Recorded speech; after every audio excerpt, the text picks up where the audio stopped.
네, 우리 말씀 보겠습니다. 자, 물로 임하시는 성령님. 자, 우리 요한일서 5장 4절로 우리 8절 말씀까지 우리 한번 한 목소리로 한번 읽겠습니다. 시작.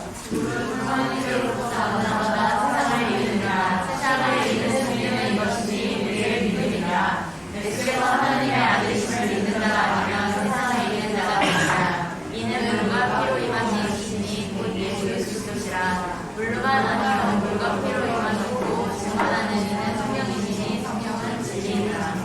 증언하는 이가 쓰시니 성령과 물과 피라 또한 이 세상하여 하나이니라. 아멘. 자, 그래서 우리 예전에 몇 번 보았던 우리 주일 본문인데 하나님께로부터 나았다. 그래서 하나님으로부터 하나님이 우리를 낳은 것처럼 우리 이제 우리도 어머니의 뱃속에서 낳았잖아요. 그런 것처럼 하나님이 우리를 낳으셨다라고 표현을 했어요. 그래서 하나님께로부터 낳은 자들은 무엇을 이긴다? 세상을 이긴다. 그래서 제가 이 세상을 두 가지로 소개했죠. 첫 번째 세상은 어떤 세상입니까?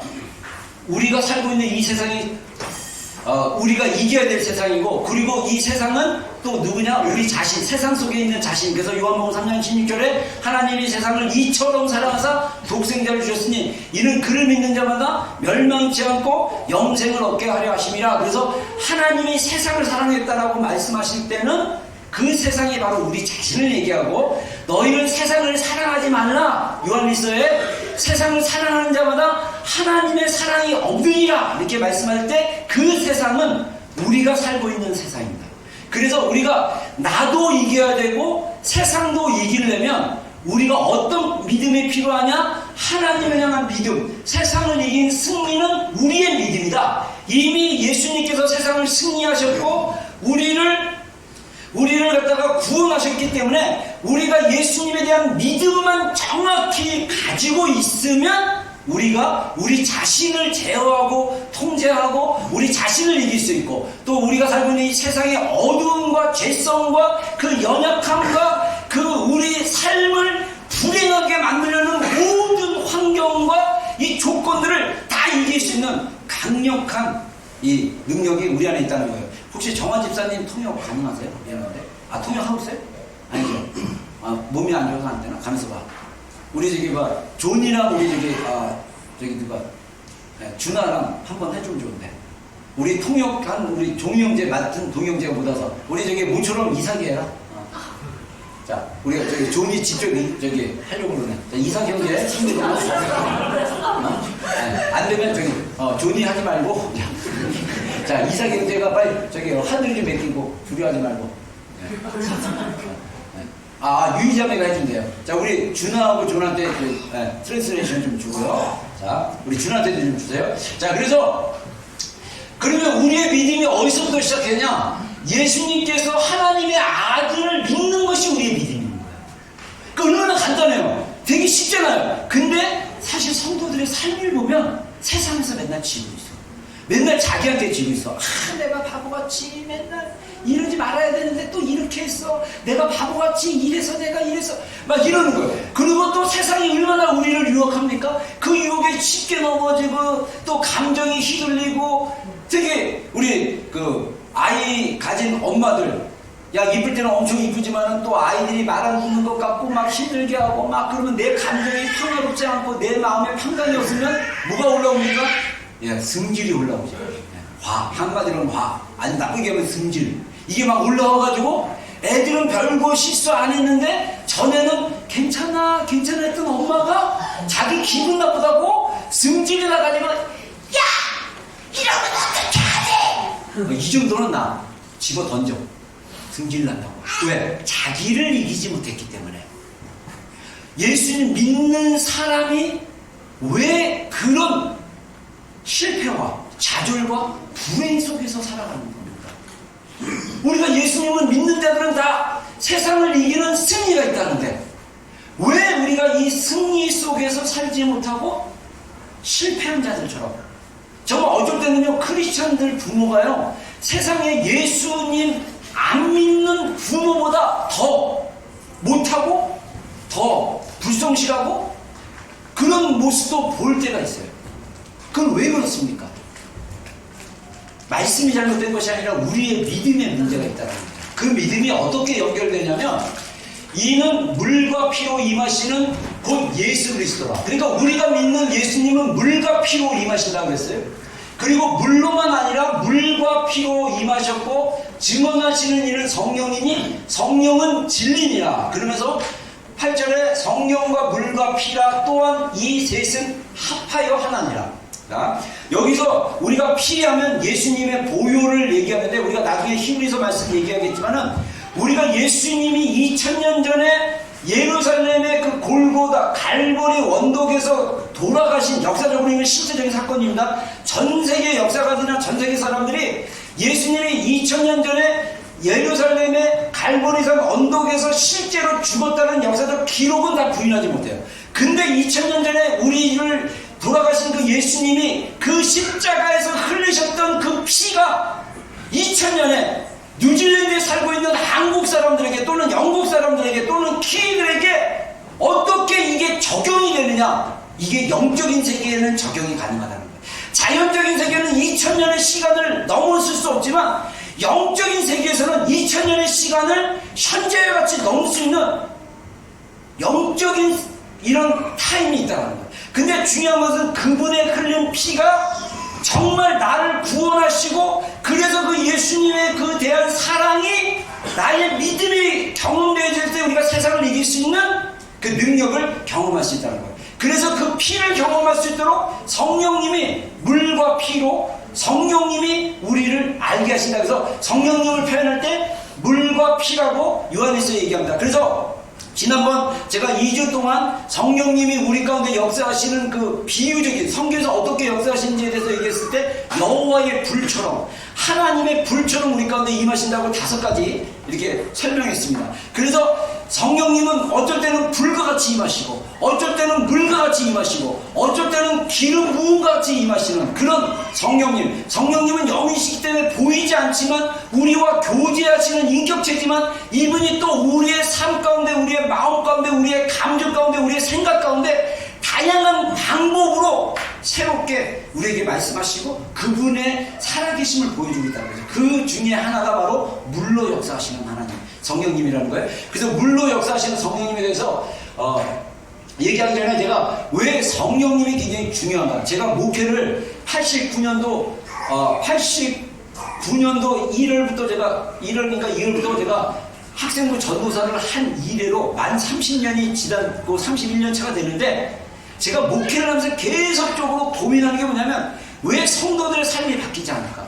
왜 성도들의 삶이 하나님과 동행하는 삶이 어려울까라고 얘기했을 때 우리가 이 복음을 첫 번째는 복음을 경험해야 돼요.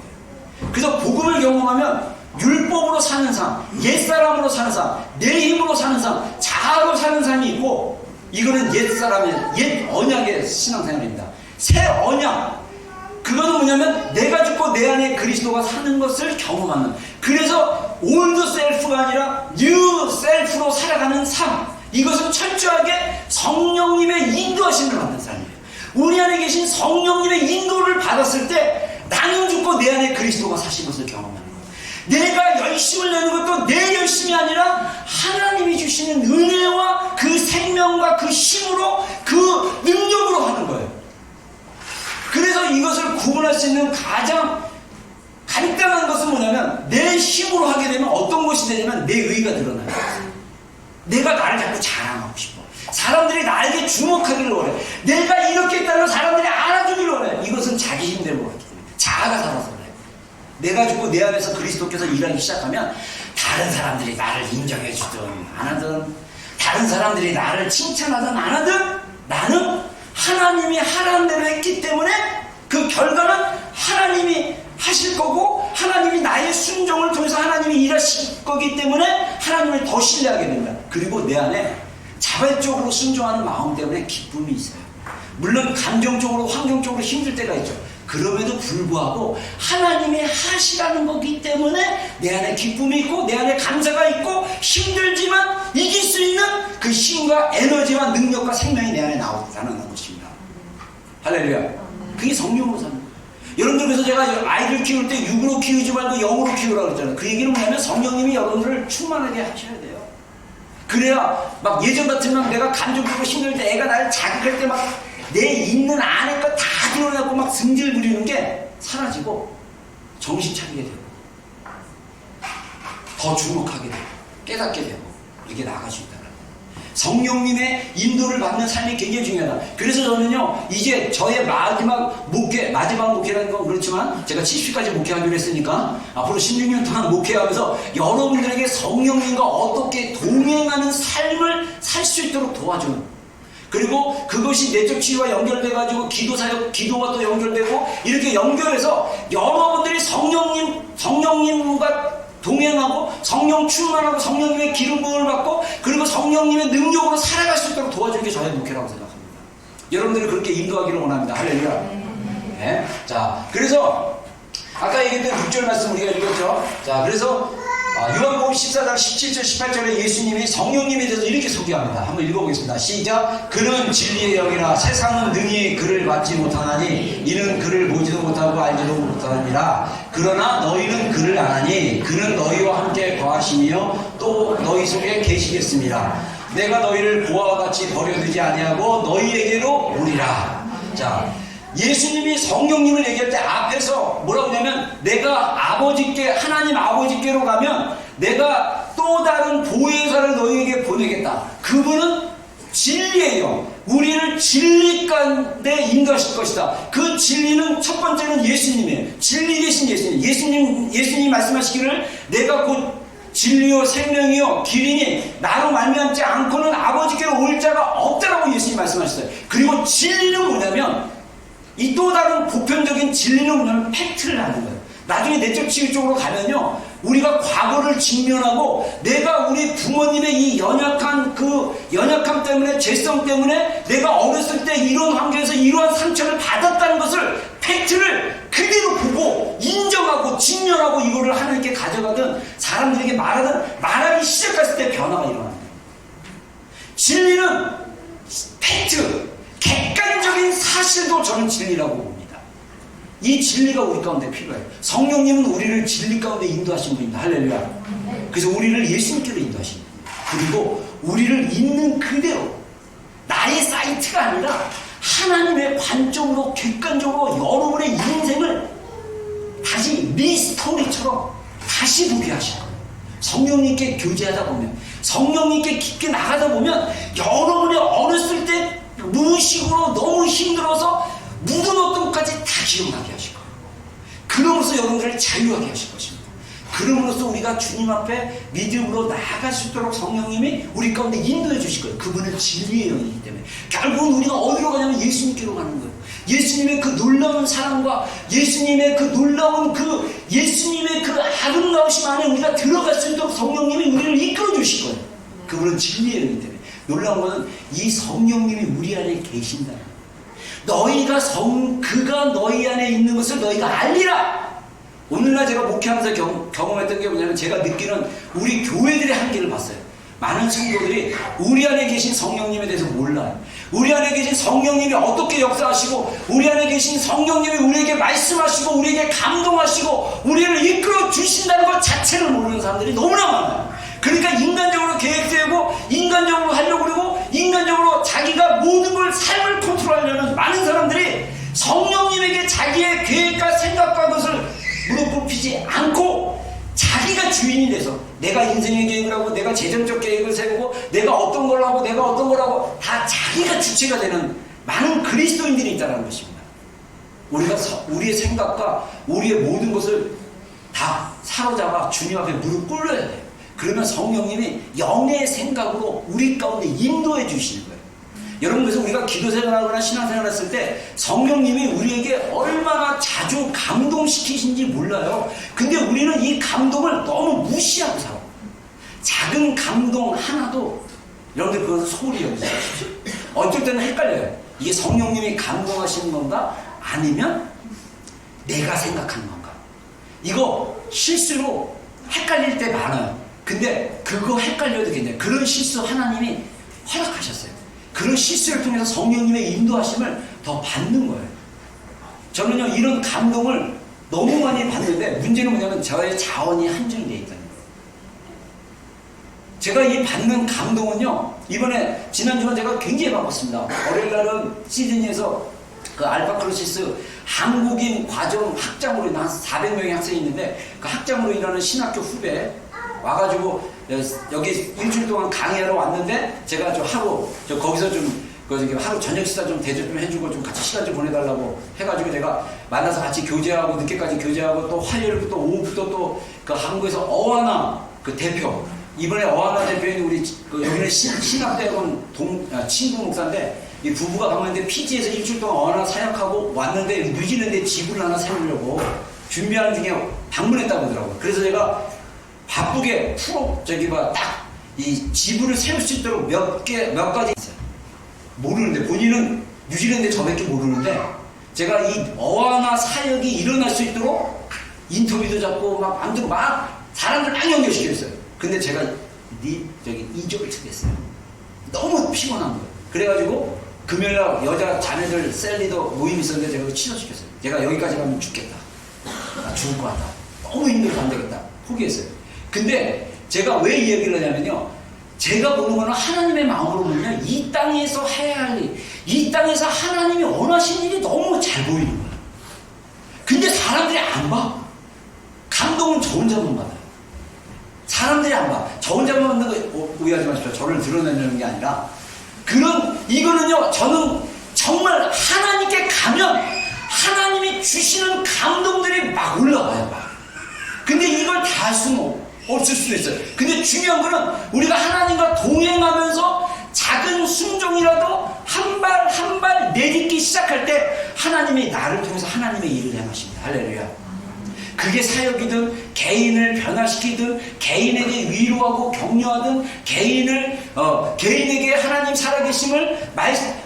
살아계심을 경험할 수 있던, 그게 작은 문제부터, 작은 개인에서부터 시작해서 나라를 위한 것, 또 도시를 위한 것, 또 어떤 사역을 위한 것, 하나님의 일을 할 수 있는 것들이 굉장히 가능성이 많아요.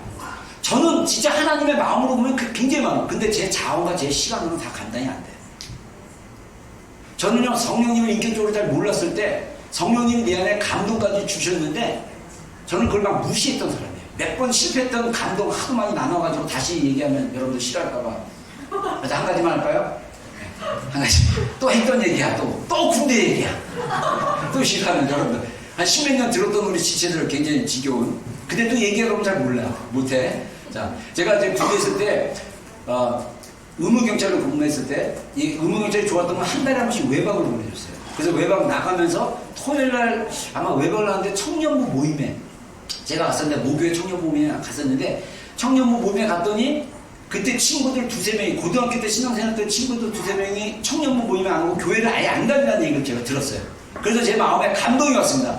이 친구들을 위해서, 나랑 같이 신앙생활 했던 친구들을 위해서 중보기도를 해줘야겠다. 그래서 제 마음에 또 감동이, 아침 부대로 들어가면 일주일 동안 아침 식사를 안 하고 그 시간에 친구들을 위해서 중보기도해야겠다라는 마음의 감동을 받았어요. 제가 그 감동대로 월요일날 부대에 들어가가지고 제가 이제 부대 생활하면서 제가 아침 식사를 안 먹기 시작했어요. 근데 이게 부대 생활하면요, 특히 이게 밑에 이렇게 쫄병은요, 시키는 대로 이제 안 하면 밥 먹는 것도 같이 먹거든요. 혼자 식당 가서 혼자 가서 먹는 게 아니라 줄 서서 가요. 항상 팀으로 짜가지고. 그래서 가면 제가 밥을 안 먹으려면 어떻게 되냐면, 밥을 받고 그걸 짬통에서 다시 버려야 돼요. 먹지 않고. 근데 핑계, 하얀 거짓말 해야 돼요. 배가 아파가지고, 속이 안 좋아서. 근데 이걸 일주일 하기가 너무 힘든 거예요. 갑자기 꺼졌네. 일주일 하기가 너무 힘든 거예요. 그래서 제가 한 3일 정도 하다가 포기를 했어요. 그러니까 제 안에 죄책감이 올라왔어요. 야, 그 일주일도 못하냐? 근데 나는 너무 이렇게 좀 사람들이 이게 너무 푸시되는 것 같고, 맨날 밥을 안 먹고 버리는 것도 그렇고, 너무 힘든 거예요. 그러니까 저녁에 보초를 서는데, 총 메고 다 보초를 서는데, 제가 제 자신을 갖다가, 이 비용신아, 너가 일주일도 금식도 못하냐? 저를 뭐라 그러는 거예요, 속으로. 그냥 밖에 이렇게 쳐다보고 있는데, 제가 속에서 생각하는 거죠. 근데 여기 안에서 저의 음성과 비슷한데 다른 음성, 부드러운 음성이면서 괜찮아. 내가 다 알고 있어. 그러더라고요. 그러니까 저는 속으로 병신 그것도 못해. 야 금식 일주일도 못해. 그거 그냥 계속 끌어내지. 그런데 안에서 평안한 목소리로, 근데 저의 생각에서 들리는 목소리가 비슷했어요. 괜찮아. 내가 다 알고 있어. 괜찮아. 놀라운 거는 그 음성에 귀를 기울이자 제 안에 갈등과 죄책감이 사라지기 시작하고 찬송이 그냥 올라오는 거예요. 찬송가 하나가 올라오더니 저도 모르게 보초를 쓰면서 찬송을 했던 기억이 있어요. 그게 나중에 골방에서 기도하다가 성령님이 나에게, 나는 성령님을 의식하지도 못했음에도 불구하고 성령님이 그때 나에게 너무 자책하지 말라고 부드러운 음성으로 말씀하셔서 또 거기서 나를, 나의 마음과 내 마음속에 평강을 주시기 위해서 찬송가 가사를 생각나게 해가지고 그 찬송가 가사를 부르다가 제 안에 평강이 하고 나서 제 안에 죄책감이 사라졌습니다. 할렐루야. 이게 성령님이 우리 가운데 역사하십니다. 성령님이 우리 안에 계십니다. 할렐루야. 네. 자, 우리를 고아와 같이 버려두지 않는다고 해서 제가 한번 이 고아의 영과 양자의 영에 대해서 한번 나중에 한번 비교해서 한번 설교 한번 드릴게요. 우리 많은 그리스도인들이 고아처럼 살아요. 하나님이 우리를 돌보시는데 하나님이 우리를 돌보지 않는 것처럼 사는 그런 그리스도인들이 굉장히 많습니다. 그 이유는 성령님을 모르기 때문에, 성령님과 교제하지 않기 때문에 그래요. 자, 그래서 로마서 8장 13절에 14절, 그리스도인은 하나님의 영으로 인도하심을 받아야 된다 이렇게 얘기했어요. 그럼 읽어보겠습니다. 시작. 너희가 육신대로 살면 반드시 죽을 것이로되 영으로서 몸의 행실을 죽이면 살리니 무릇 하나님의 영으로 인도하심을 받는 사람은 곧 하나님의 아들이라. 자, 성령으로 우리의 몸의 행실을 죽이는 게 굉장히 중요하다 이렇게 얘기하고 있죠. 우리가 육신대로 살면, 육신은 뭐냐면 우리 안에 있는 죄성, 우리 안에 있는 죄된 본성으로 살아가게 된다면 우리가 영적으로 이 땅에서 살면서 죽는 것처럼 죽은 신앙으로, 죽은 믿음으로 살 수밖에 없다라고 성경이 경고하고 있는 거죠. 그래서 하나님의 영으로 인도하심을 받아라 라고 말씀하신 거죠. 그래서 우리가 하나님의 영으로 인도하심을 받는 사람들이 바로 하나님의 아들이야. 다시 말해서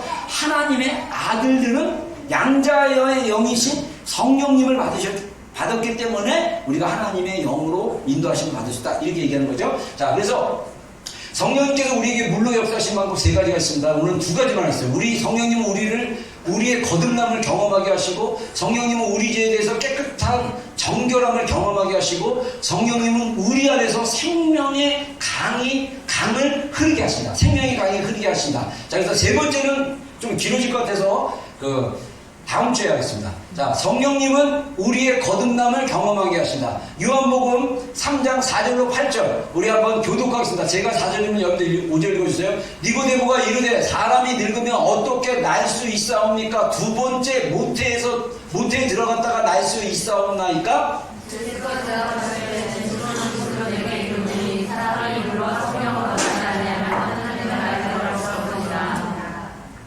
육으로 난 것은 육이요 영으로 난 것은 영이니 내가 내게 거듭나야겠다는 말을 놀랍게 여기지 말라. 8절 다 같이 읽겠습니다. 바람이 임의로 불매 내가 그 소리는 들어도 어디서 와서 어디로 가는지 알지 못하나니 성령으로 난 사람도 다 그러하라. 자, 니고데모라는 랍비가 밤에 예수님께 찾아와서 예수님을 막 칭찬하면서 당신은 하나님께서 보내신 선지자와 같습니다. 아마 이런 식으로 막 칭찬하면서 했더니 예수님이 니고데모에게 말씀하신 게 네가 진정으로 진실로 거듭나지 않으면 하나님의 나라에 들어갈 수 없다. 그랬더니 니고데모가 질문을 한 거예요. 내가 이렇게 나이가 많은데 어떻게 어머니 뱃속으로 다시 들어갑니까? 그랬더니 예수님이 거듭남에 대해서, 영적인 거듭남에 대해서 이야기를 물과 성령으로 나지 아니하면 하나님 나라에 들어갈 수 없다 이렇게 얘기하는데, 물과 성령으로 했을 때 이것을 많은 부분 어떤 파트에서는 어떤 사람들이 뭐라고 하냐면 세례를 받거나 침례를 받아야만 구원을 얻었다. 그런데 대부분 복음주의자들은 이거를 물과 성령, 성경자들은 물과 성령을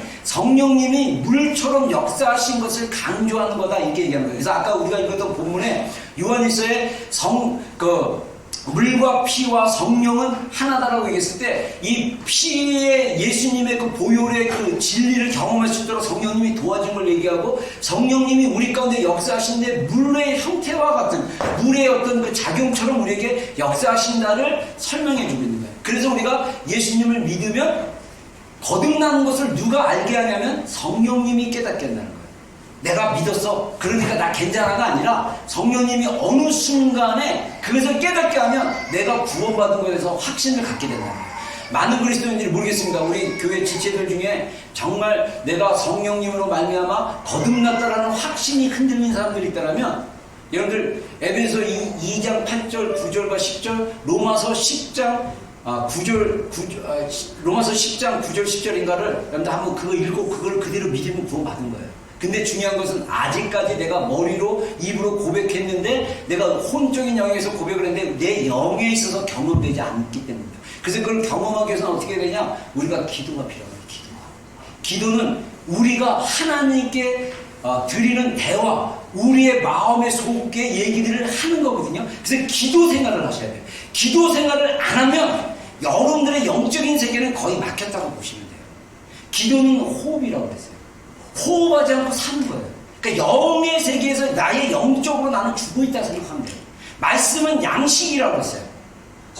성경 안 읽고 성경에 대해서 말씀을 묵상하지 않으면 여러분들은 거의 산소호흡기 꽂고 밥도 못 먹고 사는 그런 신앙생활을 합니다. 그러니 세상을 이길 수 있겠습니까? 여러분이 그렇다는 게 아니라 그런 사람이 있다면 그런 얘기를 하는 거예요. 기도는 호흡이에요. 여러분, 기도가 풀리기 시작하면, 나중에 생수의 강 얘기할 때 제가 얘기할 거지만, 기도가 풀리면요 영의 순환이 옵니다. 내 마음에 영의 세계에, 이게 영이 우리 안에 마음에 담아있기 때문에 영의 순환이 있어요. 그리고 이거를 뇌과학자들이 얘기하는 건 뭐냐면 뇌의 순환이에요. 이게 제가 다음 주에 뇌와 연결해서 한번 얘기해 드릴게요. 우리 영은요, 감정은 뇌하고 다 연결되어 있어요. 이게 과학자들이, 크리스천 과학자가 증명해내요. 여러 가지 과학적 근거로 우리 뇌가 몸의 모든 기능하고 연결되어 있는데, 이게 마음이 막히고 영이 막히면 호흡도 답답하고 가슴도 답답하고 두려움이 오면 호흡이 가파지고 막 이런 게 있어요. 그게 다 영적인 거 같고 심리적인 거 같고 다 연결되어 있어요. 근데 영의 세계에서 뚫려야 돼요. 영이 연결되어 있어요. 그래서 우리의 영이 깨닫지 못하면, 여러분들 정말 성령님 우리를 깨닫게 하시고 알게 하시고 보여주시고 가르쳐주시는 분이에요. 그분 앞에 계속적으로 나가서 기도하셔야 돼요. 성령과 교통하셔야 돼요. 그게 안 되면 신앙생활이 옛사람의 신앙생활이 될 수 있어요. 자, 그래서 성령이 친히 우리와 함께 자녀인 걸 증언한다고 해서 로마서 8장 15절로 16절 한번 읽어보겠습니다. 시작.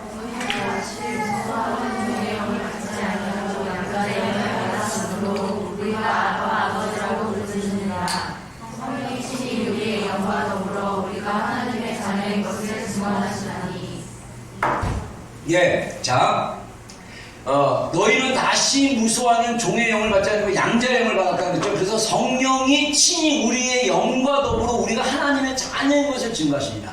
그래서 우리가 이 하나님의 자녀인 걸 경험하고 또 하나님의 자녀이기 때문에 내가 하나님 아버지께 아빠라고 얘기하는데, 이게 아람어로 아바야. 아바 아버지. 그래서 하나님을 아버지로 친근하게 부를 수 있는 그 마음의 감동이 우리 안에 오고, 그리고 성령님이 우리가 하나님의 자녀다, 하나님께서 너의 아버지다, 그래서 그분은 네가 신뢰할 수 있는 분이다. 우리 아이들이 아빠에게 보면, 여러분들 우리 자녀들을 이렇게 보면, 아직 자기 자녀들이 아직 없는 지체들은 잘 모르겠지만, 자녀들을 보면요, 아이들이 막 웃으면요 엄청 기뻐요. 근데 이 아이가 내가 낳은 자녀예요. 내 아내가 낳은 자녀예요. 얼마나 이쁘겠습니까? 근데 아이들이 제가 이제 애니어그램 공부해보니까 한 3살 때까지 아이들이 순수하게 영이 열려 있어가지고, 마음이 열려 있어가지고 아이들이 굉장히 순수하대요. 근데 4살 되면서 자신과 세상을 구별하기 시작하면서 자아가 생기기 시작하면서 스스로 순수함이 사라지기 시작한대요. 그러면서 자아가 강해지고 고집피게 되고 불순종하게 되고, 머리로는 엄마가 싫어하고 아빠가 싫어하는데도 마음은 삐져있기 때문에 일부러 화나게 만들고, 제가 그런 작업도 많이 받아봤어요. 근데 부모가 그 육신에 속임에 속으면 안 돼. 사랑으로 가야 돼. 제가 그 사랑이 없었어가지고 제가 우리 아이들한테 좀 미안한데 사랑으로 가야 돼. 사랑. 죄인이다. 예수님이 필요한 죄인이다. 저 죄인이 나를 시험하고 있다. 나를 유혹하고 있다. 나를 갖다가 자극해가지고 나의 감정을 무너뜨리려고 공격하고 있다. 성령님 도와주세요. 아버지 도와주세요. 이렇게 하셔야 돼요. 진짜 안 그러면 육신의 행동하면 애들이 상처받아요. 정말 많은 그리스도인이 하나님이 얼마나 우리를 사랑하시는 아버지인 것을 잘 몰라요. 놀랍게도 목회자들 중에서도 그런 분들이 꽤 많습니다. 장로님들 중에서도 권사님들 중에서도 모태신앙이거나 신앙생활 오래 하신 분들 중에서도 뭐가 있냐면 하나님은 잘못하면 벌을 주시고 노하기를 제가 이게 자꾸 미안합니다. 파워를 마이크 잡는 이 손이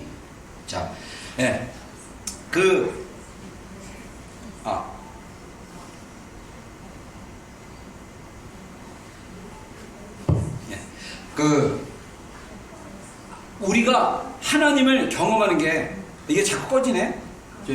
유관사 어디 있어? 왜 이래? 자꾸 꺼지는데? 또 꺼져. 미안합니다. 제가 설교할 때마다 마이크가 왜 이렇게 나를 싫어할까? 이거 봐, 또 꺼져. 배터리가 없는 건가? 배터리가 없구나. 이거 올려야 돼요. 배터리가 없어. 자, 그래서 어디까지 얘기했더라? 뭐 얘기했죠? 아버지가 우리를 사랑하는 거. 우리가 아버지로부터 여러분들, 그래서 제가 목회를 하면서 발견했던 게 뭐냐면 크리스천 상담학자들이 얘기하는데 하나님을 경험하는 게 되게 힘든 경우는 대부분 뭐와 연관되어 있냐면 육신의 아버지와의 관계와 연결되어 있대요. 그래서 하나님에 대해서 이렇게 두려워하고 힘들어하고 만나기 힘들고 막 멀리 계신 분 같고 대화도 별로 안 하시는 분 같다. 그러면 그런 사람들은 주로 어떻게 생각하냐면, 이거 마이크입니다. 어떻게 생각하냐면 육신의 아버지와 이 교통이 잘 안 되기 때문에 잘 안 될 수도 있어요. 근데 저 같은 경우도 우리 아버님이 별로 말씀이 없으셨던 분인데, 그리고 저는 아버지랑 이렇게 살갑게 이렇게 해서, 여러분들은 아버지를 아빠라고 부르잖아요. 아바 그러잖아요. 저는 아버님 그랬어요. 어렸을 때도. 초등학교 때도 아버지, 어머니한테는 엄마라고 했는데 이상하게 아버지한테는 딴 애들 아빠 하면 신기했어요. 와, 아버지한테 아빠라고 하네? 저한테는 아버지란 표현이 굉장히 거리가 있는 표현이었어요. 그리고 저희 아버님이 별로 말씀이 없으신 분이에요. 과묵하신 분입니다.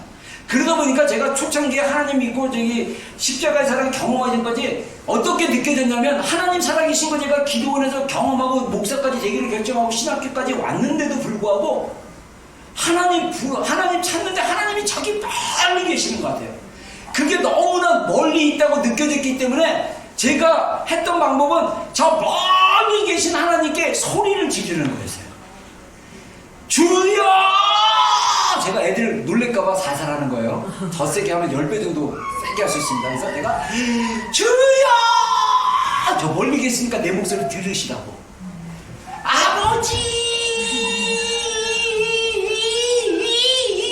하면서 정말 너무 멀리 계시는 분처럼 느껴졌기 때문에 제가 절박함으로 찾았는데, 놀라운 게 저기서 오시는 게 아니라 내 안에 계신 분이, 성령님이 나에게 에코를 주시더라고요. 내가 여기 있다. 두려워하지 말라. 내가 다 알고 있다. 그리고 나서 하나님의 사랑의 메시지들이 풀리기 시작하고 말씀들이 계속적으로 부어지기 시작하면서 제가 하나님을 더 깊이 경험하고, 그래서 그때 경험했던 주님의 그 사랑에 붙잡힌 바 돼서 제가 이 목회를 정말 감사함으로, 기쁨으로, 즐거움 가운데 하고 있어요. 여러분, 우리 사랑하는 성도님들 정말 주님의 그 놀라운 사랑 안에 들어가시기를 주의 이름으로 축원합니다. 우리가 자녀예요. 제가 경험하는 하나님 아버지는요, 노하기를 더디하시는데 많이 참으시더라고요. 나 같으면 몇 대 날라갔어. 나 같으면 몇 대 때렸어. 근데 참으시더라고. 근데 제가 경험했던 건 뭐냐면 하나님이 참으시고 하나님이 나에 대해서 이렇게 인내하시는구나, 나에 대해서 이렇게 참으시는 거를 경험하니까 제 행동이 바뀌더라고요. 어떨 때는 하나님이 저한테 징계도 내린 적이 있었어요. 근데 그게 징계인 걸 알았어요. 그러자마자 제가 죄에서 돌아섰어요. 근데 이건 가벼운 징계예요. 경고예요, 경고. 워밍으로 딱 주는데 제 영이 그때 막 열려져 있으니까 사람을 통해서 경고, 환경을 통해서 경고를 딱 하는데 제가 빨간불에 딱 들어, 주님이 옆으로 나가지 말라는 경고구나. 정신 차리고 제가 행동을 수정하고 태도를 바꾸고 그런 적이 몇 번 있었어요. 사랑하니까 경고하시더라고요. 여러분, 하나님 그런 분입니다. 할렐루야. 성령님이 그렇게 알게 하셔요. 자, 그리고 에베소 1장 13절에 14절에 그 안에서 너희도 진리의 말씀 곧 너희의 구원의 복음을 듣고 그 안에서 또한 믿어. 자, 우리가 믿었을 때 약속의 성령으로 인치심을 받았으니 이는 우리 기업의 보증이 되사 그 얻을 쓴 것을 성령하시고 그의 영광을 찬송하게 하십니다. 우리가 구원의 복음을 제대로 듣고 제대로 믿고 고백했으면 약속의 성령이 우리 가운데, 우리 심령 가운데 도장을 찍듯이 정확하게 딱 찍힌 거예요. 이거는 마치 뭐가 같냐면 옛날 노예들이나 또는 소나 이런 동물들에게 주인이 낙인을 찍어갖고 내 소유라고 하는 것처럼 그 뜨거운 낙인이 우리 마음 가운데 딱 찍히는 거예요. 그래서 지난번에 설교할 때 우리가 하나님이 사랑의 불로 우리 가운데 임하시는데 아가서 8장에 이 세상에 어떤 물도 끌 수 없는, 어떤 홍수도 끌 수 없는 하나님의 사랑의 불이 도장과 같이 우리 심령 가운데 찍혔다라고 표현하는 거예요. 이 세상의 어떤 것도, 세상의 어떤 홍수도 끌 수 없는, 모든 재산을 다 팔아도 살 수 없는 그 사랑, 하나님의 그 원사이드로 하나님이 우리를 사랑하셔서 복음으로 우리를 구원하신 그 사랑이 도장이 찍힌 거, 그게 성령님의 인치심이라는 거예요. 여러분들이 성령님과 교제하다 보면 성령께서 우리의 거듭남을 알게 하신다는 거죠. 자, 그런 경험을 하는 게 성령님이 물과 성령으로 거듭남, 침례, 세례와 같이 우리에게 확신을 준다라고 볼 수 있다는 거죠. 두 번째, 성령님은 우리 죄에 대해서 깨끗한 정결함을 경험하게 하신다는 거예요. 자, 히브리서 9장 21절로 22절 한번 읽어보겠습니다. 시작. 또한 이와 같이 진리의 장막과 통치는 일에 쓰는 모든 그릇에 뿌렸느니라. 율법을 따라 거의 모든 물건이 피로써 정결하게 되더니 흘림이 없은즉 사함이 없느니라. 아멘.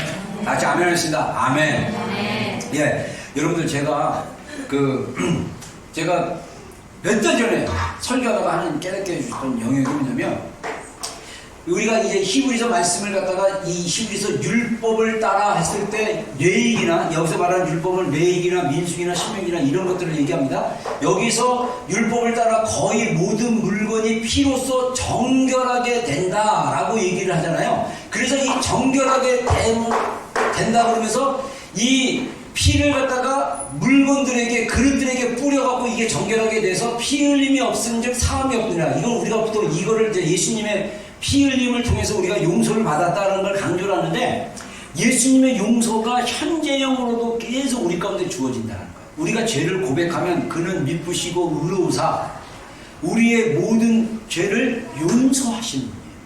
그래서 우리가 예수님 처음 믿었을 때 우리가 구원을 받았고 용서를 받았다는 건 오리지널 신, 아담으로부터 흘러오는 그 옛사람의 죄성이 예수님의 보혈로 정결함을 받은 거예요.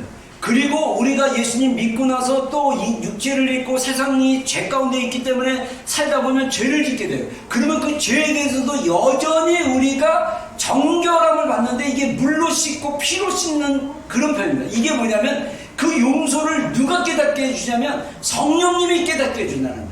그래서 율법에 보면 레위기나 민수기나 이런 율법에 보면 어떤 게 있냐면, 그릇을 하나님의 성막에 드리려고 그 그릇을 내가 쓰던 그릇이거나 또는 새로 만들었는데 그냥 집에서도 쓸 수 있는데 이거 그냥 성막에 드려야겠다 해서 성물로 드릴 때는 그냥 드리는 게 아니라 피를 발라야 돼.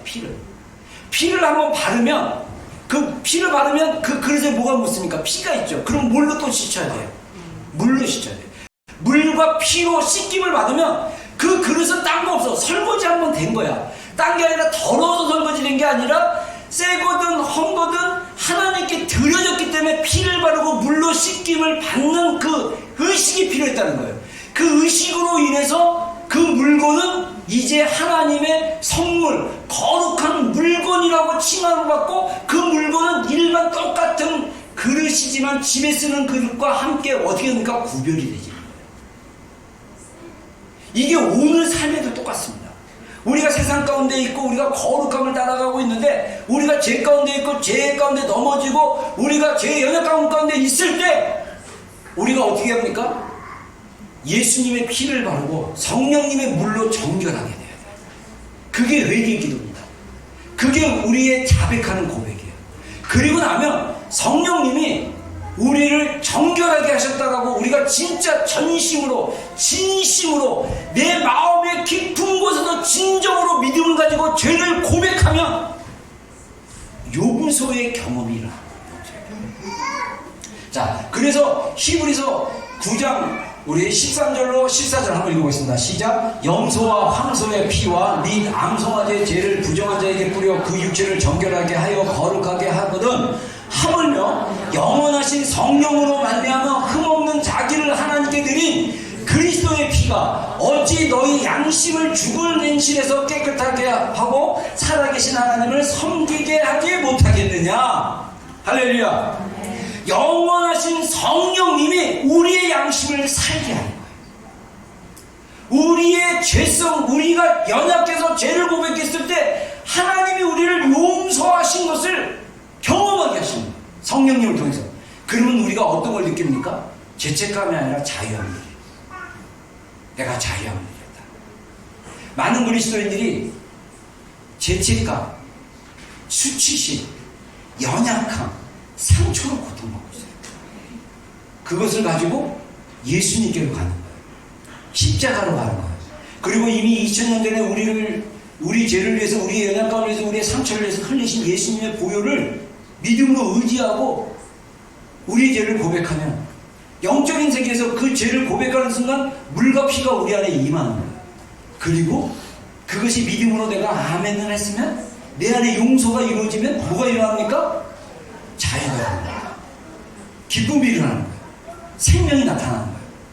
이게 기도로 경험하는 거예요.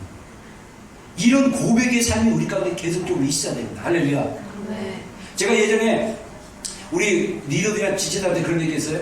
묵은 닭 되는 것 같다? 묵은 닭. 묵은 닭이 뭡니까? 알을 생산하지 못하는 묵은 닭이에요. 근데 옛날에 한국에 있을 때는 이 닭이 결혼을 생산하는 것을 전도로 비유를 했는데 하나님이 저한테 깨닫게 해주는 게 뭐냐면 제가 그냥 깨닫는 거예요. 감동받은 거예요.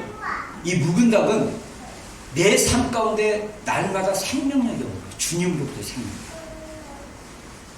알을 낳는 닭은 뭐냐면 내 안에 주님이 주신 생명이 있는 거예요.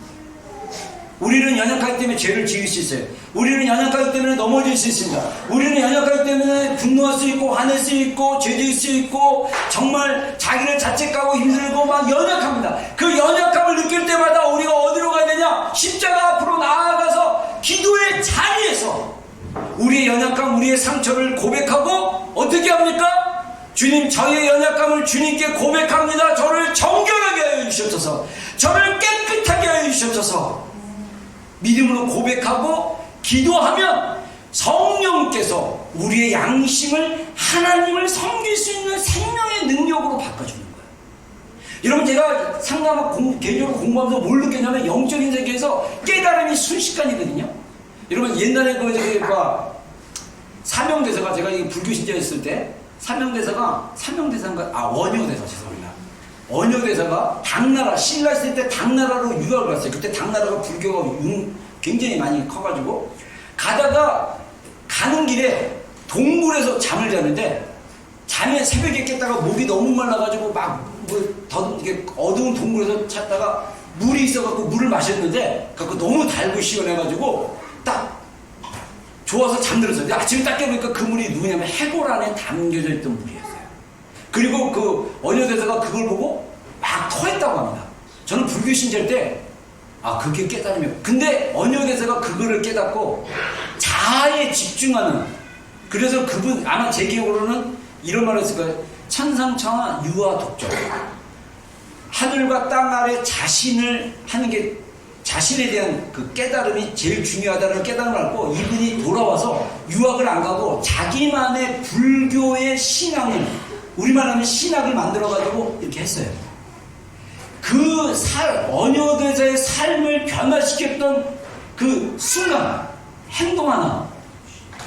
근데 우리의 크리스찬의 그 하나님에 대한 진리의 깨달음도 마찬가지예요. 설교 중에, 기도하는 중에, 찬양하는 중에 길을 가다가 성령이 우리에게 깨닫게 해주는 거예요. 그러면 마치 뭐와 그냥 빛이 내 머릿속에, 내 생각 속에, 내 감정 속에 들어오는 거랑 똑같습니다.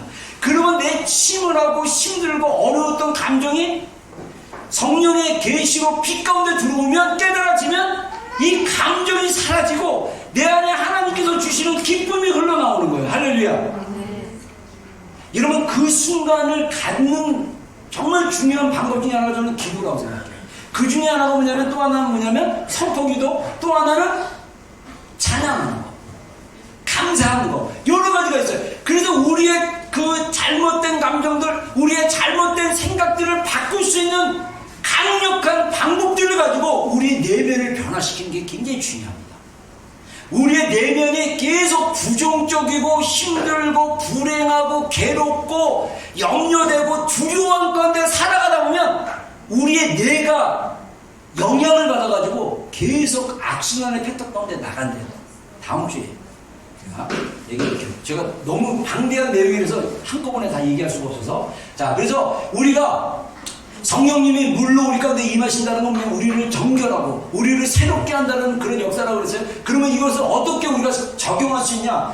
입에 나오는 말의 본세를 조심하셔야 돼요. 자, 잠언의 말씀에 18장 20절로 21절, 사람은 입에서 나오는 열매로 하여 배가 부르게 되나니. 자, 사람이 배가 부르는데 뭘로 배가 부른다고요? 말로. 그래서 여기서 저는 배라는 게 뭐냐면 정서적인 배부름이라고 생각해요. 끊임없이 수다를 떠는 사람들은요, 정서가 허하기 때문에 끊임없이 수다 떠는 거예요.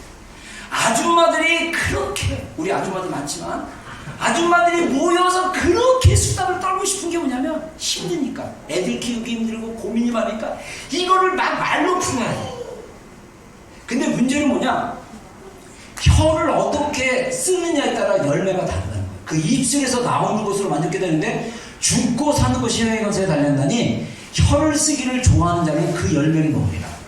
자, 수다 떠는 거 좋아요. 떠는데 맨날 남편 욕하고 그냥 남편 흉보고, 형제들도 마찬가지로 형제들도 수다를 너무 떨고 싶어요. 그래서 목요일마다 모여서 식사하고 수다 좀 떨려고 그러잖아요.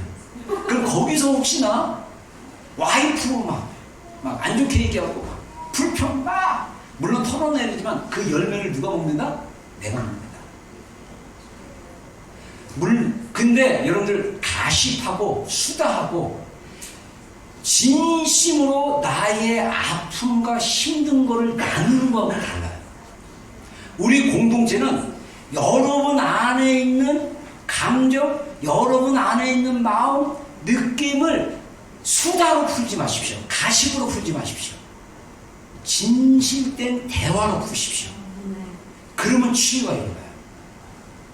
우리에게 필요한 말은 뭐냐면 진실된 나눔입니다. 포장된 나눔, 가면 쓴 안 그런 척, 내 감정은 숨기고 안 그런 척, 난 괜찮아, 됐어, 오케이 하면서 좋은 척, 나이스한 척, 잘난 척 막 이런 보이는 대화는 아니에요. 그걸로 우리의 삶이 변화되지 않습니다. 우리의 삶은 진실된 고백, 진실된 대화로 가능해요. 기도도 마찬가지예요. 기도의 자리에 있는데 우리가 하나님과의 돌파, 하나님을 만나는 돌파가 이루어지지 않는 이유 중에 하나가, 저는 그 자리에 진실된 마음으로 진실한 고백의 시간을 가지면 언젠가는 금방 돌파가 될 거예요. 내 마음 전심으로, 예레미야 말씀처럼 전심으로 나를 찾고 찾으면 만나리라. 할렐루야. 네. 온 마음을 다해서 하나님의 기도의 자리에 있을 때 그분 앞에 나의 진실된 마음, 고백, 입술에서 나오는 말, 이게 진실되게 계속적으로 나가면 성령께서 진실한 그 은혜의 반응을 하실 거예요. 근데 앉아서 나는 기도해. 나는 1시간 기도해. 나는 이렇게 나이스하게 기도해. 나는 기도가 이렇게 열심히 열정이 있어. 사람들에게 보이려는 의도, 동기, 이것을 가지고 기도하면 그 기도의 시간은 육신으로 계속 나가는 거예요. 근데 기도가 힘들고 안 되고 괴롭고 미칠 것 같지만 내가 하나님을 만나야겠다. 하나님이 나에게 역사하신 줄을 믿습니다. 하나님은 살아계신 분이고 하나님은 나를 사랑하는 분입니다 라고 진실되게 참고 인내하고 씨름하고 애쓰고 힘쓰고 기도한다면 반드시 하나님을 경험하게 될 것입니다. 할렐루야. 이런 진실된 기도가 필요합니다. 여러분, 우리가 내면에 집중하기 시작하면요, 우리의 내면에 진실된 자아와 부딪혀야 돼요. 나의 감정, 내가 진짜 원하는 것이 무엇인지. 제가 어떤 모임 안에 갔는데 그 모임에 어떤 사모님이 계셨습니다. 그 사모님이 이렇게 나누다가 어떤 얘기를 하냐면, 이분은 진짜 태어난 거를 자기는 사모가 되기로 사명을 가지신 분이에요. 그리고 막 있을 때 뭐든지 목사님의 목회, 목사님의 사역 다 거기에 너무 맞춰져 있어요. 제가 사실 그분한테 개인적으로 진짜 친하다면 그렇게 묻고 싶어요. 사모님이 원하는 거는 뭐예요? 사모님이 마음 깊숙한 가운데 진짜 원하시는 거, 하나님 앞에서 진짜 원하시는 게 뭐예요? 라고 질문하고 싶어요. 그러면 처음에 1차적으로는 그렇게 할 거예요. 우리 목사님 목회 잘하고, 우리 목사님 목회에서 성공하고, 우리 목사님 이럴 거예요? 그거 아니에요. 그거는 2차, 3차야. 진짜 자기가 원하는, 진짜 하나님 앞에 내가 원하는 게 뭘까? 많은 사람들이 몰라요. 왜? 진심으로 달아가지 않았기 때문에. 그럼 진실된 기도를 하기를 주의 이름으로 축원합니다. 여러분의 목소리로, 여러분의 말로 고백해요. 제가 전에 얘기했죠. 제가 기도할 때 막 주여 아버지 막 기도하는 얘기가, 제가 말주변이 없어요. 제가 말주변이 없다는 거는 제가 인정을 합니다. 제가 설교는 좀 이렇게 편하게 해요. 좀 이렇게 삼척보도 빠질 때도 있지만 저는 설교는 편하게 하는데, 개인적으로 아내랑 우리 아이들이랑 또는 리더들이랑 친한 사람이랑 친밀한 대화를 하는 데는 말주변이 없어요. 진짜 어떻게 해야 될지 잘 몰라. 그래서 딴에는 사랑한다, 나도 좋다, 편한데 배 때려. 제가 어제도 어떤 형제가 이렇게 기도 끝나는데 제가 막 그래서 어깨 탁 치면서 기도했어? 그냥 이렇게 사랑으로 다 해서 기도했어. 이래야 되는데 그렇게 배우지를 못해가지고 이렇게 쳐요 그냥. 근데 얘는 제가 보니까 우리 형제들이 특히 배 만지는 거 제일 싫어하더라고. 어떤 형제들은 터치하는 거 되게 싫어. 저는 이게 사랑이 하나가 터치거든요. 그래서 사랑하면 이렇게 돼야 돼요. 그래서 나도 모르게 탁 쳤는데 이게 때리는 걸로 오해하고. 왜 그러냐? 제가 친밀한 언어를 잘 못해요. 제가 주님한테도요, 친밀한 언어를 잘 못해요. 그러니까 주여 그러면서 속으로 하나님 저 힘들어 죽겠어요. 하나님 제발 도와주세요. 저 어떻게 했으면 좋겠어요. 나 너무 힘든단 말이에요. 괴롭단 말이에요. 도와주세요. 그냥 아버지 그러면 그냥 속으로 막 얘기하는 거야. 내가 이 대화할 줄 잘 모르니까. 제가 최근에 깨달았잖아요. 그거. 그래서 주님과의 친밀한 대화가 잘 안 되는 거예요. 제일 쉬운 건 성경 가지고 그냥 기도하면 되겠다. 여러분, 우리가 하나님 앞에 말주변이 없어도 진실하게 나가서 대화하는 거 굉장히 중요합니다. 그게 우리의 고백이에요. 이 고백에는요 파워가 있어요. 자, 이거 시간이 없어서 이 고백에 대해서, 자, 우리 야고보서 5장 16절 한번 읽겠습니다. 시작. 이러므로 너희 죄를 서로 고하며 병 낫기를 위하여 서로 기도하라. 의인의 간구는 역사하는 힘이 많으니라. 자, 서로 죄를 고백하는 건 뭐냐면, 내가 지은 죄를 고백하다는 표현보다는 내 안에 상처나 연약함이나 죄책감이나 수치심이나 내가 인해서 상처받았고 그 상처 때문에 행동했던 그 연약감의 고백들을 하라는 거예요. 그러면 치유가 일어난다. 그래서 제가 그 내면 치유의 중요한 두 가지 면을 우리 저희 화요일날 성경 공부팀에서 제가 같이 교제 공부하면서 알았는데, 영적 치유가 있다는 거예요. 영적 치유. 자, 영적 치유와 이 정서적 치유가 있습니다. 영적 치유는 뭐냐면 십자가의 사랑 앞에 나아가 나의 무거움진 상처를 내려놓고 하나님 앞에 고백하는 거예요. 정서적인 치유는 먼저 자신의 과거에 직면하고 자신에게 관심을 가져주고 신뢰할 수 있는 사람을 찾아서 자신의 이야기를 말해야 한다. 여기서 신뢰할 수 있는 사람 플러스 그룹. 저는 여러분들 우리의 셀 그룹이 정말 우리의 진실된 것들을 나누는 그룹이 되면 치유가 일어나요. 영적인 치유는 주님 앞에 가잖아요. 주님 앞에 가져가서 저 이거 힘듭니다.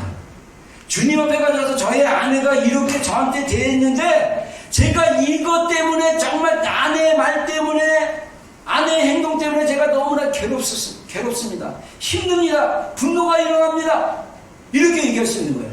남편들은 그 아내는 어떻게 합니까? 남편이 그따위로 말을 해서 주님 너무나 힘들어요. 너무 짜증나고 힘들면 주님 혼 좀 내주세요. 남편 진짜 때려주세요 하면 안 되고 남편 혼 좀 내주세요 이런 기도까지도 할 수 있어야 됩니다. 나의 연약함, 나의 상처를 주님 앞에 가져가면 영적인 치유가 일어나요. 그리고 더불어서 제가 영적 치유와 정서적 치유가 함께 가야만 영적으로 성숙한 사람이 된다는 책을 읽고, 제가 책의 한 파트를 읽고 제가 깨달은 바가 있었어요. 제가 옛날에 섬겼던, 제가 정말 멘토라고 생각할 수 있는 부흥사 목사님 있습니다. 제가 부교육자로 섬겼던 이분은요, 말씀이 탁월하십니다. 저는 그분의 말씀의 기름 부음을 사모해서 정말 그분의 말씀의 능력을 받고 싶어요. 이분은 성경책이 머릿속에 다 들어가 계셔요. 그래서 저와 같은 PPT가 필요 없습니다. 칠판에다가 딱 그림을 그리세요. 사람 그림도 정말 잘 그리세요. 사람 그림 딱 그리고 세 가지 딱 1번, 2번, 3번 해가지고 말씀 딱 하면서 설교, 성경책도 안 가시고 말씀 어디 피세요? 그러면서 말씀 쫙 읽으면 딱 피면 그 말씀이 딱 맞아요. 그래서 말씀을 완전히 가지고 계시고 그 말씀을 이렇게 말씀으로 운행하시고 역사하시는 분인데, 저랑 저희 사모도 처음 풀타임 사역자 하면서 거기서 했을 때 엄청 은혜 받았어요. 말씀이 너무 파워풀해서 이분에게 정서적인 문제가 있었어요. 아버지가 알코올 중독자였어요. 그래가지고 이분 설교 때 간증을 몇 번 나왔는데, 이분이 옛날 분이잖아요. 지금 80 중반 90 가까이 되신 분인데, 그 아버님 어머님은 나이가 100세 넘잖아요. 근데 옛날에 시골에서 자랐는데 어머니가 그때 마을에서, 시골 마을에서 교회가 들어와서 예수님 믿고 변화돼가지고 교회 열심히 했는데, 교회 가신다고 술만 드시면 어머니 머리 막 깎고 주일날 교회 못 가게 머리 다 깎아버린대요. 그러면 수건 쓰고, 그분 장남이기 때문에 장남을 데리고 교회에 참석했어요. 그래서 이분 안에 아버님에 대한 분노가 있었어요. 그리고 어느 날은 동네 사람들이 다 보는 앞에서 작두로, 이 벼를 자르는 그 작두 있거든요. 작두로 그 어머니 목을 댔는지 손목을 댔는지 사람들 앞에 교회 가면 죽인다고 그랬대요. 근데도 그 어머니가 신앙에 타협을 하지 않았대요. 그리고 그 어머니가 아들을 첫아들이라고 하나님께 바쳤어요. 그래서 이분이 목사님이 되셨어요. 근데 이분이 목사님이 되셨지만 이분 안에 사명이 없었어요. 그러다가 기도하다가 불 받아갖고 변화되셨어요. 그리고 말씀을 열심히 읽다가 이 불 받은 기도와 말씀이 하나 돼가지고 정말 부흥강사로 꽤 유명하신 분이었어요.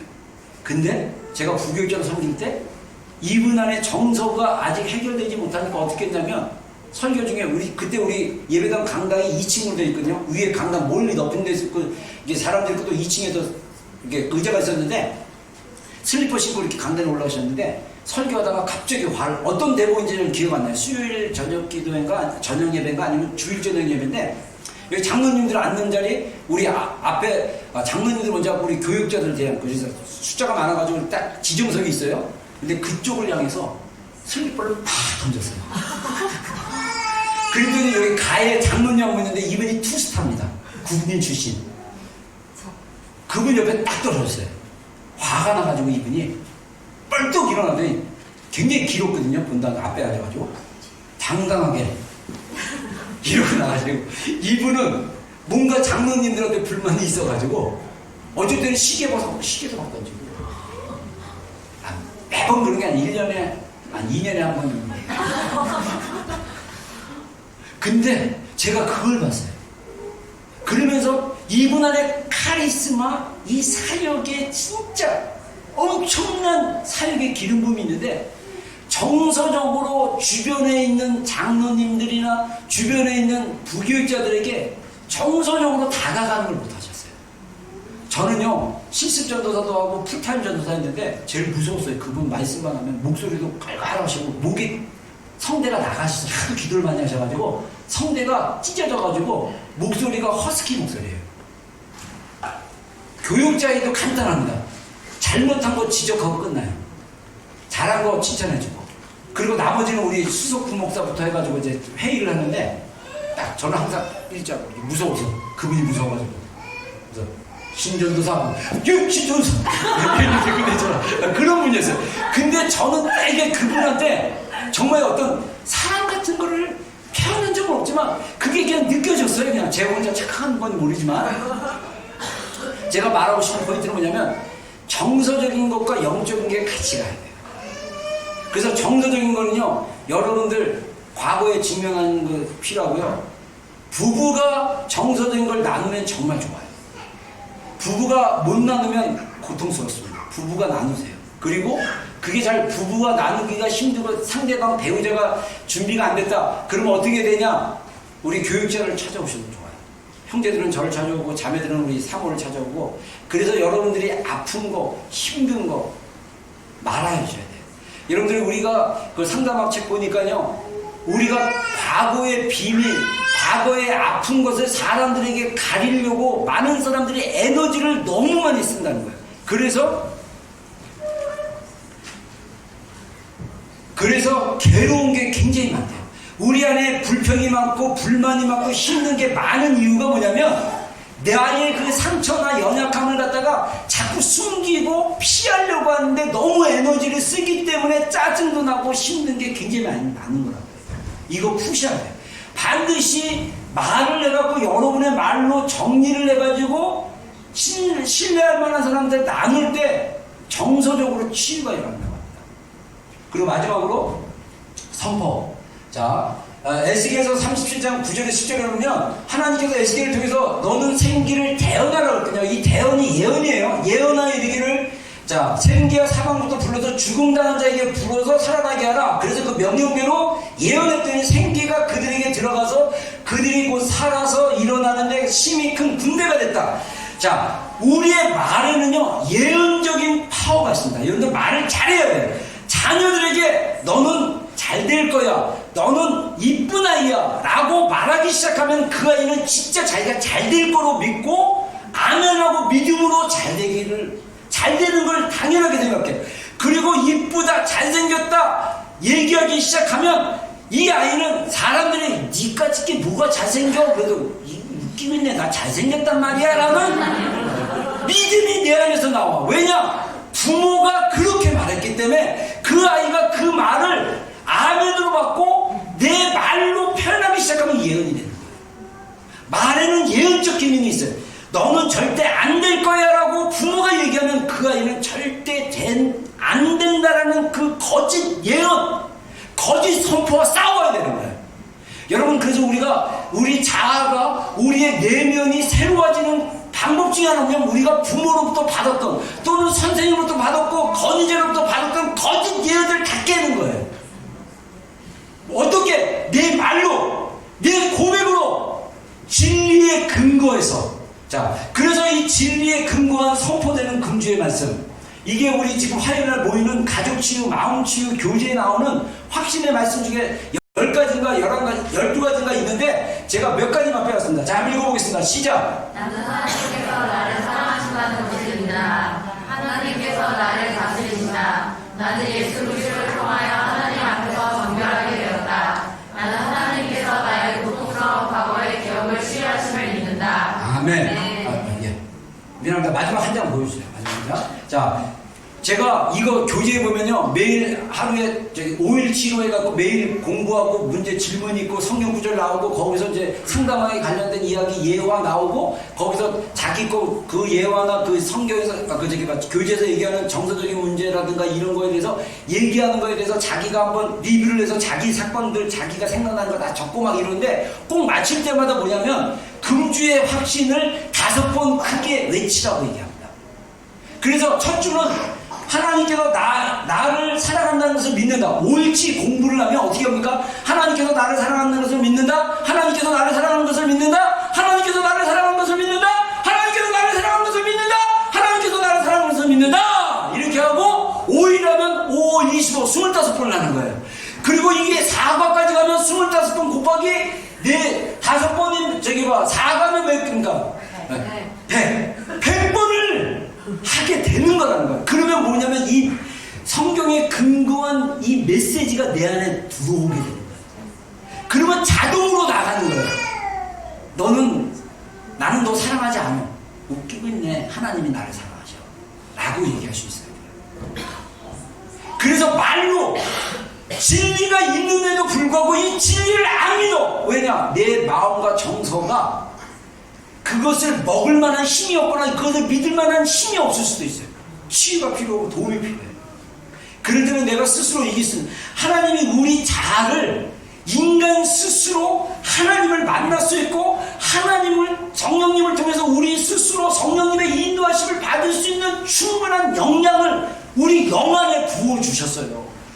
안 된다고 생각하는 것은 다 거짓말이야. 그 거짓 메시지를 내 안에 들어왔기 때문에 내가 남편이 아내가 나에게 조금 불친절하고 나에게 잘 안 해주면 나는 사랑받지 못하는 존재라고 믿는 것은 다 어렸을 때 들어온 거짓 예언 때문에 그래요. 그거를 끊어버려야 돼요. 부모님이 나를 사랑하지 못했을지라도 하나님은 나를 사랑하신 분이다. 할렐루야. 제가 그러잖아요. 이제 기도하겠습니다. 기도한 시간인데 제가 골방에서 기도할 때 우리 부모님이 이번에 우리 아내랑 얘기하다가 우연히 얘기하다가 저를 다시 보게 했어요. 제가 마켓플레이스에서 자랐습니다. 시장에서. 근데 여러분 생각해보세요. 아니 진짜 생각해봐. 요셉이, 아비가일, 수아, 시아, 로빈 이런 아이들이 시장에서 자랐는데 가게 스토어가 있는 시장이 아니에요. 자판이 있는 시장이에요. 겨울엔 추워요. 여름엔 더워요. 제가 목이 자주 마른 이유가 정서적인 것도 있을 수 있어요. 애가 목이 마른데 엄마가 아빠가 아이가 4살짜리 2살짜리가 목이 너무 마른데 물을 줄 만한 여유가 없는 거예요. 제가 쇼핑을 제일 싫어해요. 물건 찾는 걸 제일 싫어해요. 복잡하고 어지러워서. 여러분 생각하세요. 요셉이나 수아나 시아가 시장판에 사람들 무질서하고 막 이런데 애가 막 돌아다닌다고 생각해보세요. 애 정서에 뭐가 들어왔겠습니까? 엄청난 거예요. 저는 지금 저의 부모님을 블레임하는 거 아닙니다. 우리 부모님 가난하고 우리 아버지 사업 몇 번 실패해가지고 정말 힘든 여정 가운데 자녀들 우리 부모님의 사명은 뭐냐면 자녀들 공부시키고 밥 먹이는 게 사명이었어요. 그래서 그분들도 어쩔 수 없이 그 일을 하게 됐는데 그분들의 일이 나를 상처받고 힘들고 정서적으로 곰핍하게 만든 거예요. 저는 이걸 팩트로 받아들여요. 그리고 저는 부모님을 이해하고 용서하고. 근데 중요한 건 뭐냐면 이게 세대적 대문임이 된 거예요. 내가 우리 아이들한테 제대로 된 정서적인 반응을 많이 못했어요. 집에서도. 제가 최근에 알았어요. 우리 딸내미나 누가 아빠 그러면서 이렇게 오잖아요. 그럼 내가 저리 가 그래. 왜 그런지 아세요? 제가 뭐 집중하고 책 읽거나 뭐 집중하면 와서 이렇게 막 표현하면 저리 가. 근데 이게 엄청난 상처라고 생각 못 해봐. 근데 입 지던지 알았다니까요. 아 지진환이구나. 아 내가 엄마한테 힘들어서 아빠한테 힘들어서 하면 부모님이 장사해주잖아요. 손님 왔잖아요. 그럼 어떻게 했을까? 저리 가. 저리 가. 이게 나도 모르게 보고 배운 거야. 그래서 우리 아이들이 나한테 사랑을 표현하고 쏘려고 그래. 저리 가. 나도 모르게 내가 지금 집중하는 거야 지금. 나 이걸 집중해야 돼. 저리 가. 최근에 깨달았어요. 여러분 알게 모르게 우리가 자녀들에게 제대로 된 정서를 공급하지 못합니다. 왜 그럴까요? 내 안에 치유되지 않는 영역들이 있기 때문에 치유되셔야 돼요. 자, 우리 이 시간에 기도로 좀 나가기를 원합니다.